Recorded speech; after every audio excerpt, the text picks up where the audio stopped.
Welcome to the podcast of St. Basil the Great in Brecksville, Ohio, with homilies, talks, and interviews relevant to your Catholic life. God bless you and enjoy. Welcome back to the St. Basil the Great podcast. Today we have a very special episode for you today. As it is the week of Valentine's Day, we wanted to just share some of the goodness about marriage. And so we have a very special married couple with us today. We have Bill and Margarita Selig. Welcome to the podcast, guys. Thanks for having us. It is wonderful to have you guys here. And so you guys are married. Yes. We are. Good. I hope. And how long have you guys been married? 17 years. Yeah, July will be 17 or 18. 18. 18 in July. 17, it'll be 18 in July. Okay. That's good. There we go. Yeah. Someone's got to know. Mm-hmm. And so how did you guys meet? We met at school. I was in a class for my freshman year, and my wife was in the same class with me, and she had to read in class. And I winked at her after she had to do an out loud reading in class. And then... Yeah, after he winked at me, I was kind of like, who is that guy? And why is he winking? So I followed him outside and was like, I'm going to go meet him, I think. And I tapped him on the shoulder and just introduced myself and started chatting. And then, I don't know. Then we just kind of, I would say that truthfully, I pursued him a bit. Uh-huh.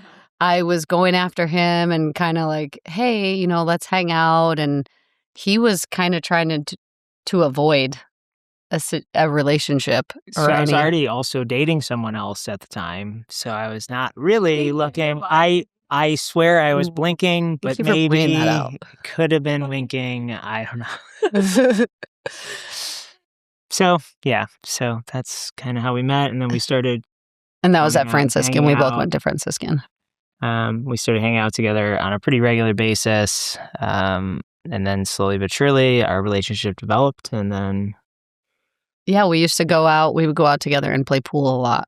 Mm-hmm. And we would get some Amberbach and a whole night of just playing pool together and talking, getting to know each other on the regular basis. We would do this. And he was kind of a pool shark, and I liked it. I was like, wow, he's fancy pool tricks and all. I was digging it. Yeah. So, yeah. I did help her at the shot at one point and did kind of like the classic move, like, here, let me show you exactly how to shoot. Yeah, so that worked. It felt smooth. I liked it. It does feel good to be like, oh yeah, of course you can show me how to do this thing that I might know how to do, but you can show me. Yeah, exactly. That's so sweet.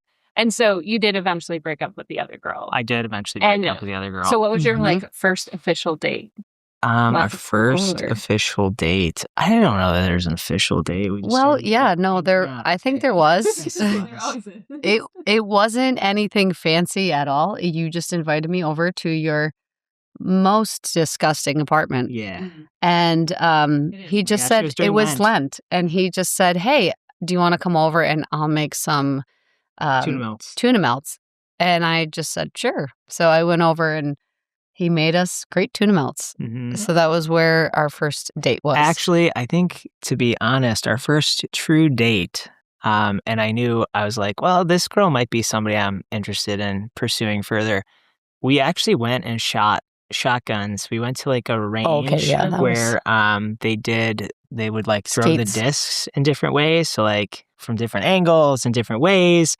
And we were shooting shotguns for an entire day together. Yes, and I was like, that's true. Yeah, this is somebody that can do that with me. Well, she can do that with me. I think we can hang out more. Yeah, so it was fun. Yeah, that was a great first date outside of just a little quick meal together. But yeah, so you guys met in college and started dating, and it was my senior year. Yeah, and his freshman year because he transferred from Ohio State and had to start the nursing program from the beginning. Mm-hmm. And I was graduating in May. So I basically convinced him to date me. Mm-hmm. And then we dated long distance for 2 years. I went back to New York where I grew up and I got my master's in education and I was teaching those couple years, 7th and 8th grade English. And then he was still just working through school in the nursing program. So we did long distance for a while and then got married in Cleveland. And then we went back to school. And then we went back to Steubenville and lived there for a year while he was finishing up his senior year. Something she swore she'd never do was move back to Steubenville. Yeah. She wound up having to move back for a year. I mean, I love Franciscan, the campus, but the town was not my favorite. Like, I'm never moving back there again. And then there I was living in Steubenville. And since we got married in July and we got pregnant with Allie on our honeymoon, so I was not only living back in Steubenville, I was also pregnant, having a baby, and I was just like, what am I doing here in this place with this baby growing inside of me? But it was great. It was like a really good first year of marriage. There were hard things, and you just grow. You grow together.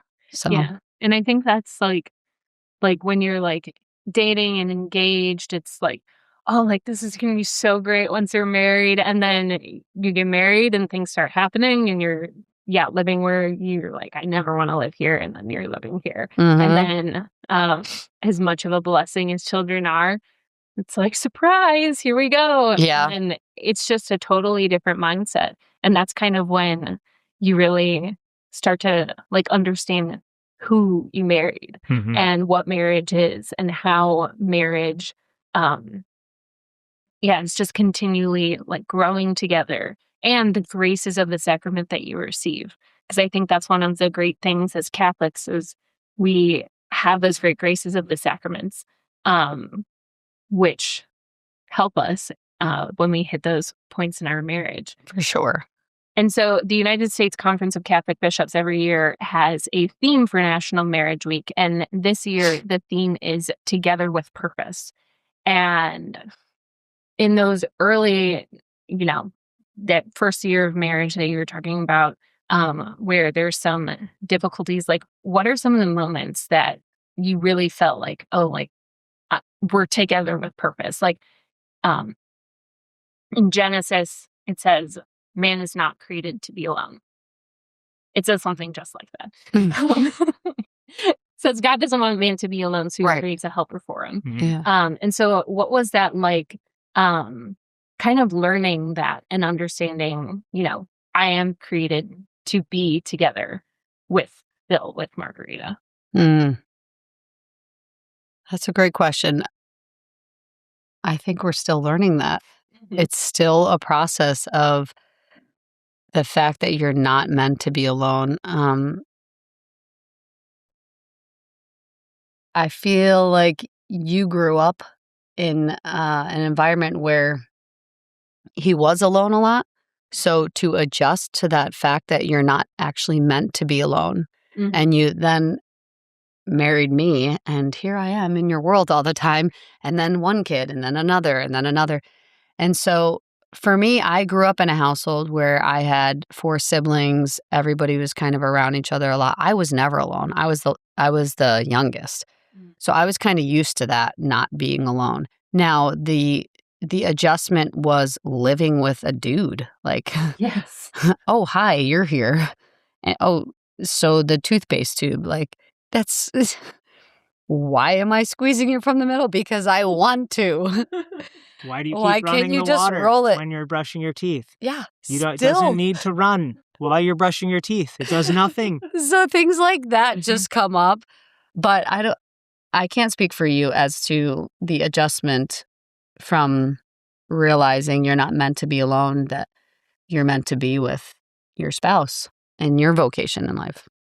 Yeah, I would say it was definitely a transition at first. A lot of things, like she was saying, the toothpaste was one. There's other things, like how does the toilet paper roll go on? Does it feed from the bottom or does it feed from the top? I'm a bottom person, but anyway.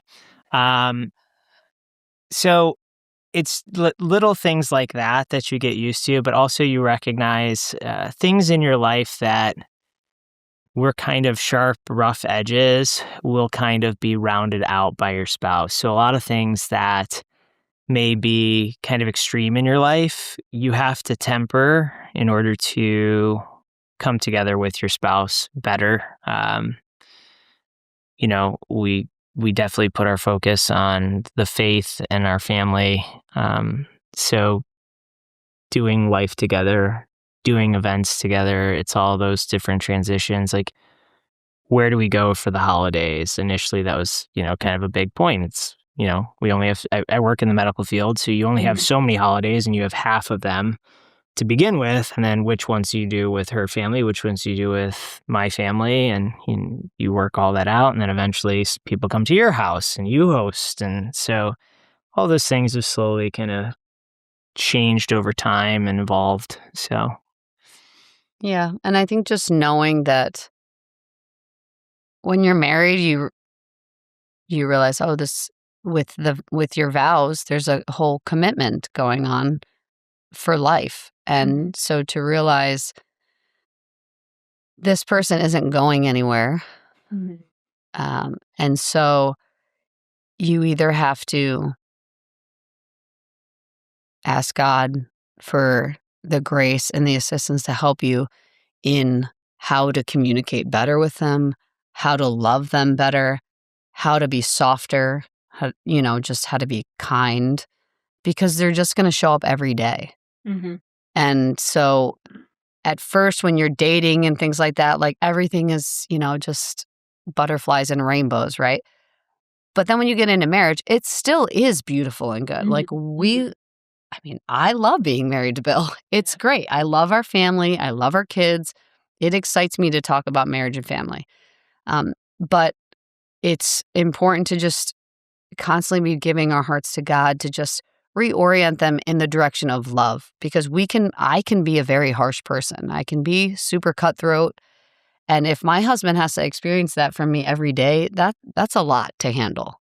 So for me, that's part of receiving the grace and the sacrament and just turning to the Lord for help in that. But together with a purpose, we know our purpose. Our purpose is to bring each other to heaven, to bring our kids to heaven, and ultimately, that's really our only goal. That's it. So, yeah, and that's so true. Like, I've only been married for 3 years, but even just in those 3 years, understanding that without me, there's no way that John can get to heaven, and without John, there's absolutely no way I can get to heaven. And I loved what you said, Bill, about like those sharp edges kind of like rounding down over time, and like really falling into a beautiful like life together, and building that. And so, but for a minute, let's go back to the rainbows and butterflies. And Bill, how did you propose to Margarita? So I proposed to Margarita. She was in town because we were dating long distance. And I knew that I wanted to propose to her, but I needed to fake her out. So I took her to a fancy restaurant. I told her to dress up, which we never do at that point in our lives. We never dressed up. We never went to fancy restaurants. No, you never did. I never did. He was like so hoodies and jeans all the time. We go to this place and we're at dinner and we're in front of all these people. And at the end of dinner, I'm like, hold on, I need to ask you something very important. He reaches out. Do you want to reenact that for us? Go ahead. I'm like, honey, I have a very important question to ask you. And it's at the end of dinner. And I'm like. And she's losing her mind. I can see it in her face. I'm like, what dessert do you want? It's like. And she. Yeah, he said, do you want anything for dessert? And I just looked at him like. You're dead to me. No, I don't. You just killed my soul. But we should go now because I'm mad. Yeah. She's like, don't ever ask me that question again. This is something actually important. Because he started with, I have something really important to ask you as he reaches out for my hand. So you feel like I was freaking out on the inside. I was like, oh my gosh, he's going to ask me right now for sure. Nope. Well, do you want dessert? I'm like, no. Can we go? So then later on that week, while she was in town. Yeah, it was a week later. We actually happened to go to the Brecksville Metro Parks, and we had a small picnic, and then we had some wine together. And then we started just kind of going back and forth about what we appreciate about one another. And then I said, all right, let's go for a little hike down in kind of the ravine by the creek. And she would kind of got a little bit ahead of me, which is what I was kind of shooting for. And I was like, hey, hold on. And when she turned around, I was down on one knee and I was like, now I do have something really important to ask you. And then I asked her to marry me. Yeah. I knew better than to ask that question then. Yeah, that would have she would have probably thrown me off the boulder we were on. So, yeah. I joke and say that it only took him a whole bottle of wine to ask me the question. We split that bottle. Thank you very much. That's so fun. Yeah. So sweet. And so you said yes. And then I did. You said that you got married in Cleveland. Yes, we got married at St. Basil's. Oh, really? Mm-hmm. I don't think I knew that. Yeah. So we did, yeah. My family got to know Father Doug Brown, who was the parochial vicar here for a while. And her uncle was a priest who had agreed to marry us, but we did our prep and planning with Father Brown because we were planning on doing it here. So we got together with him and did our planning together, and then we wound up getting married here at St. Basil. Yeah, it's funny to be back. Yeah, I bet. Because you guys have been a little bit all over. We were in Parma Heights for a while, going to St. Charles for years, and then we moved down to Tampa for a bit. And then when we moved back here, we moved to Seven Hills, so we started coming here. So with Father Ryan, works out. Yeah, it does. So what has been one of the greatest blessings in your marriage? I mean, for sure, just seeing the fruits of us coming together and creating with God, like new beings that are so fun and cool, interesting, and all very different, even though they came from the two of us. Yeah. I don't know. So our oldest is Allie. She's 16. And then we have Sansia, who is almost 15 next week. Rosalind's 13. Farah's 11. Blaze is 8. And Gwen is 6. So 6 kids. Mm-hmm. Yeah. Yeah. So, I mean, the kids are definitely just such a gift. And I don't know.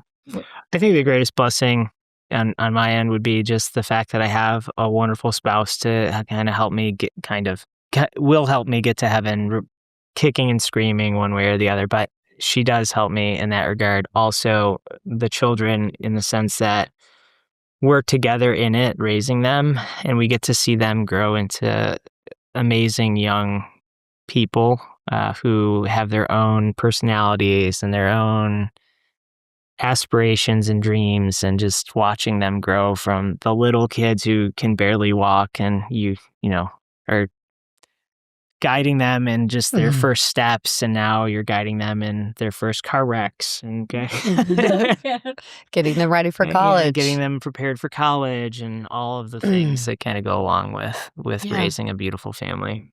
One of the things that the church is working on doing is kind of reforming how we prepare for marriage. Like, you think about the different sacraments that we prepare for. We begin our confirmation program is 2 years here, and it takes some time to learn about the sacrament and grow in it. And especially in the sacraments, like the vocational sacraments, if you go straight into the seminary and go all the way through, it's at least 9 years until a man becomes a priest. But the requirement for marriage is 6 months before you get married, you call the church. And so the church, in her wisdom, is taking a look at that and saying, how can we begin to form young people far before they're married in marriage and teach them about marriage? And so are there things that you do at home with the kids to kind of, talk to them about marriage or vocation, share with them about the goodness of marriage, and modeling that for their possible future vocation? Yes, we do a lot of talking about marriage, family. The older ones learn theology of the body in one of their classes, and we talk a ton about all that stuff. And we have 4 girls to start us off, and then a boy, and then another girl. And our girls they ask a lot of questions, especially our oldest. She just has so many questions about faith, about love, about marriage, about life, everything. And so that's been great because it's just makes it easier to talk about all of it, and it's exciting to talk to them about something that we're passionate about. I mean, they can see our passion for marriage and for couples, because we have a lot of couples that come over to our house, and we've prepped a lot of different couples for marriage. We go on phone calls with couples who call long distance for advice before they're married. We've given talks multiple times. And so our kids see the importance of that for sure, and then ask questions. And I would say we exemplify mostly, and then just them seeing like how we honor and love one another, I think is really huge. And then knowing that we pray together, and knowing that prayer is huge in our home. We pray the rosary together every day as a family. It's important for us that we have dinner as a family together every day. As it's getting tougher as you have the teenagers going all over the place, but we still do try and be like, hey, dinner is at this time. Like, we all need to be here for that. He's really good about being like, no, get your butts to the table. Like, we are having dinner together. That is priority in the home. So those are some things that we do as a family, just to emphasize the fact that in a marriage, in a family, prayer is required. Eating meals together is important.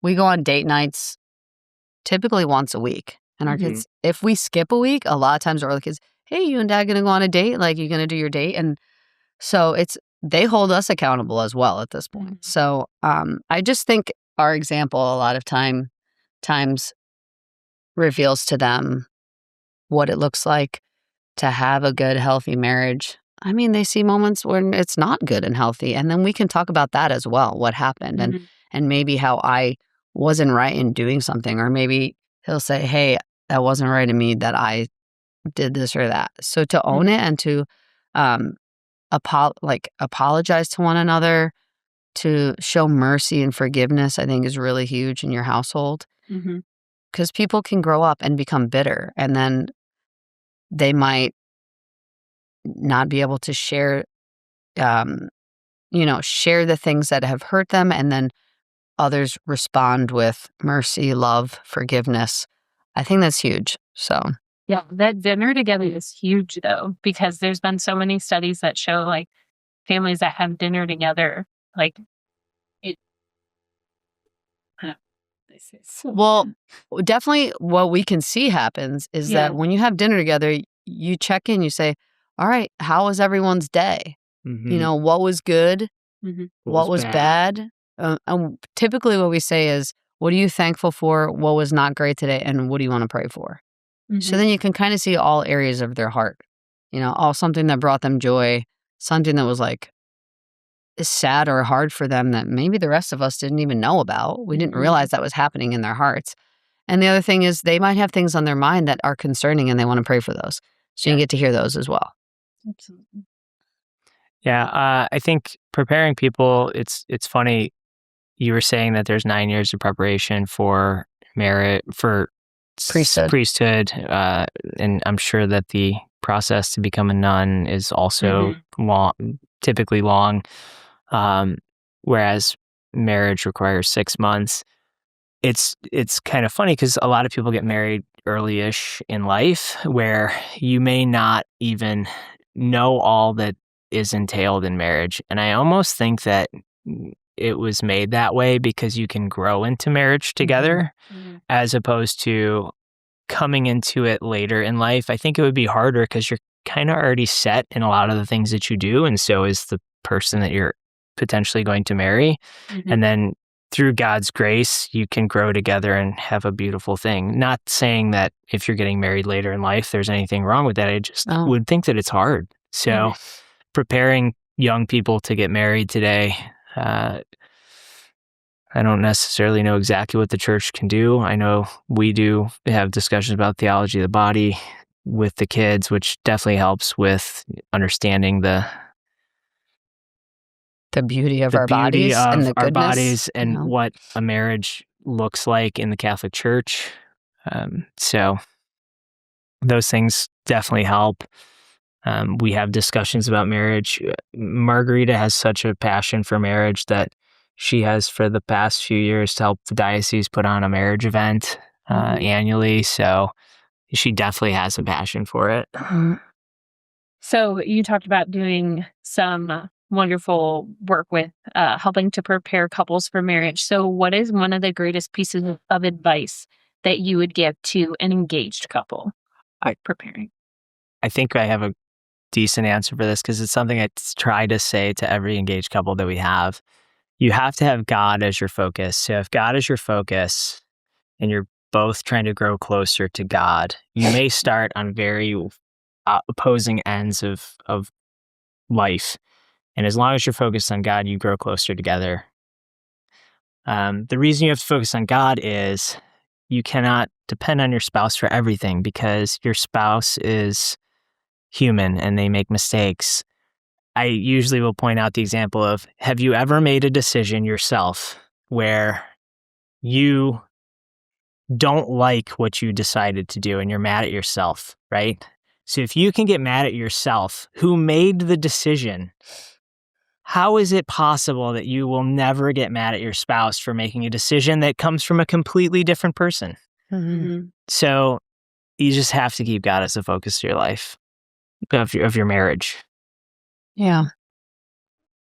Yeah, I agree with Bill in the fact that if you're looking to your spouse to be the end all fulfillment, you have a major letdown. Yeah.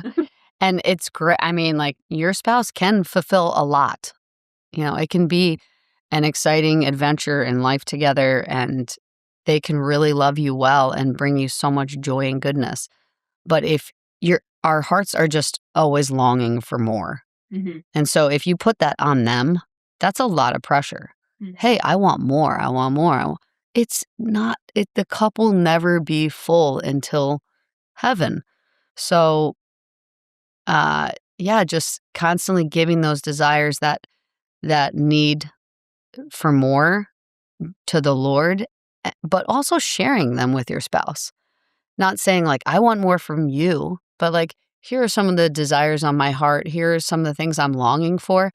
I'm not asking you to fulfill all that, but I do want to share with you what my heart has on it so that they can just know where you're at and that can deepen your communication. So obviously communication is really important. I feel like every married couple who is successful will tell you communication is key.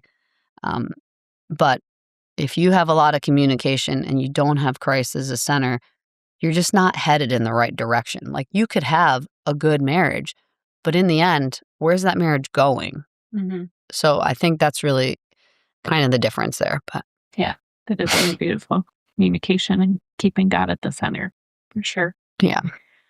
What advice would you give to a couple who maybe has a couple kids, school age, maybe at like a similar situation in life, been married for quite a few years and just kind of got swept up in the whole, we're having kids, life's really crazy, things are really crazy, and we feel like we're kind of grown apart, but we don't want to be apart. We want to get back together, so, or grow back closer together.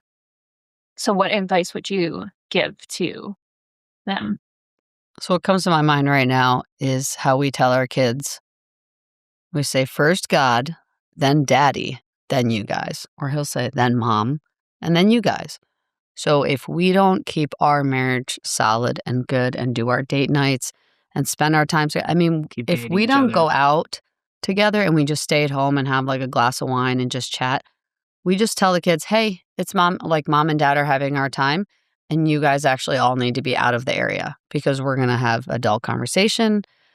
We're not going out tonight, but we're going to stay in and do this, and you kind of have to respect that right now. And they all get it now. They just understand. And it's at first they're like, wait, so you don't love us as much as Dad? And I'm like, no, I mean, we love you all individually as you are. But if I can't love Dad first, then we can't love you guys well. Like, we have to be solid first. And as they get older, they really start to understand that better.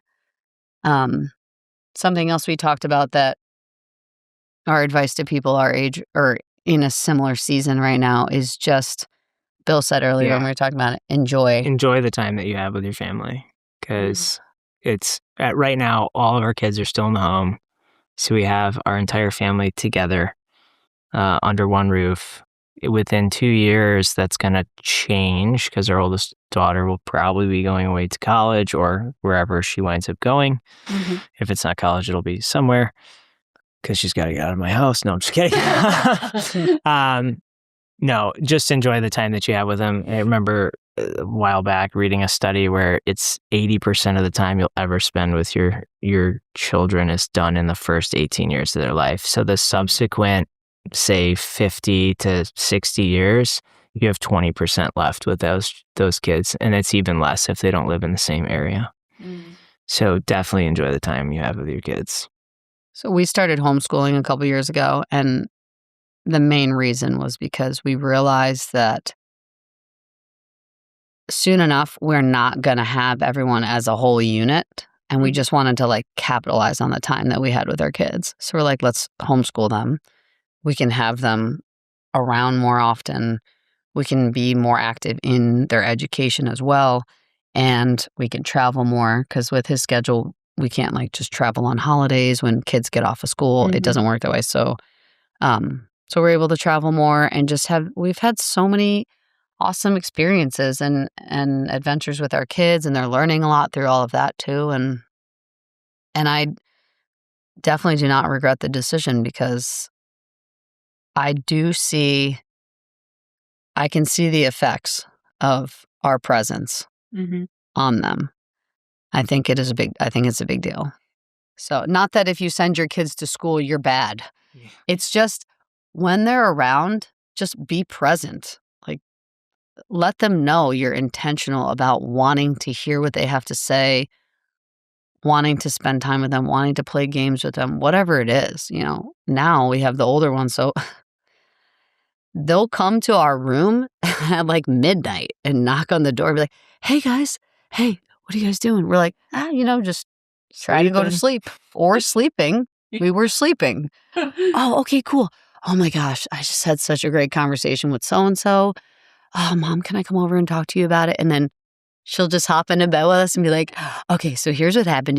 I'm like, honey, we're sleeping. I love you. And he'll be like, I love you, but get out. So you have the little ones waking up early to come snuggle and wanting to spend time. And now we have the older ones who want to just jump in our bed and tell us about all their conversations and everything in their heart. Or sometimes it's tears and emotions all over the place. And it's like, wow, this is a different stage in life, but I actually love it. I love that we have children that want to come and talk to us. They're not like, I'm in my room alone with the door slammed and, signed, don't come in. No, it's just such a great time. That's so awesome. And my little guy's only 10 months old. And so it's whatever he needs in the middle of the night. But yeah, but that's how you're loving him right now. Yeah. I can't wait for those moments to come in the years. And it's just such a beautiful thing to see marriages grow over the years and be able to receive some of this great wisdom. And I know that our listeners and parishioners very much appreciate your stories, your hearts, and sharing them with us here today. So thank you so much for being on our podcast.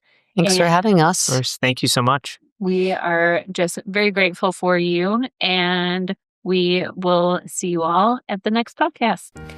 We hope you enjoyed this podcast from our parish. If something touched your heart, we encourage you to take it to prayer. To be notified of future podcasts, please hit that subscribe button and feel free to share this podcast with a friend. We would love to keep in touch. You can find us at basilthegreat.org. Until next time, St. Basil the Great, pray for us.